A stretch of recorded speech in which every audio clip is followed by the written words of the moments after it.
యువకులు మరి సెలెక్ట్ కావడం జరిగింది. గతంలో 2018 డిఎస్లో కూడా ఇదే కాలం నుంచి కనికి వీరేష్ కూడా సెలెక్ట్ కావడం జరిగింది. మొన్న కానిస్టేబుల్ ఉద్యోగాల్లో కూడా ఒక అబ్బాయి సివిల్ కానిస్టేబుల్ సెలెక్ట్ కావడం జరిగింది. ఇక్కడ నేను 16 సంవత్సరాలు ట్యూషన్ చెప్పి నా దగ్గర 1 నుంచి 10వ తరగతి వరకు ఈ పిల్లలు చదువుకుని మంచి భవిష్యత్తు వాళ్ళు మరి సాధించినందుకు నా తరఫున ఈరోజు మరి అలాగే మన ఎస్టీయూ రాష్ట్ర ఉపాధ్యాయ సంఘం పక్షాన వీళ్ళను అభినందిస్తూ మరి మన సంఘము వీళ్ళకి సర్వీస్లో వచ్చిన తర్వాత అన్ని విధాలుగా మరి సహాయం చేస్తూ మరి వాళ్ళ సూచనలు ఇస్తూ మరి వీళ్ళు నేను ఈరోజు ప్రత్యేకంగా అభినందిస్తూ ఉన్నాను. దీనికి నేను చాలా గర్వపడుతున్నాను. వీళ్ళు నా దగ్గర చదువుకున్న పిల్లలు ఉద్యోగం వచ్చినందుకు. ఇక్కడ మన సిరివెన్నెల నగర్లో ప్రతి కాలనీలో ప్రతి లైన్కు ఒక గవర్నమెంట్ ఉద్యోగి ఉన్నారు.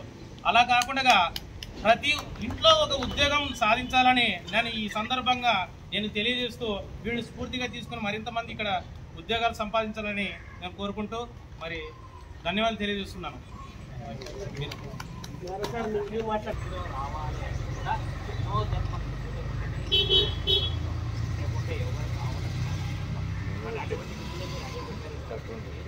అప్పటి నుంచి ఎప్పుడైతే అప్పటి నుంచి విద్యార్థులకు మంచి విద్యార్థులకు చెప్పి సమాజానికి సహాయపడుతూ మీ యొక్క కృషి వాళ్ళకి ఎందుకంటే నవ సమాజ నిర్మాణం అంటే విద్యార్థుల నుంచే అలా విద్యార్థులు మంచి పౌరులుగా తీర్చిదిద్దవలసిందిగా మా ఎక్కువ సంఘం కోరుతున్నాము.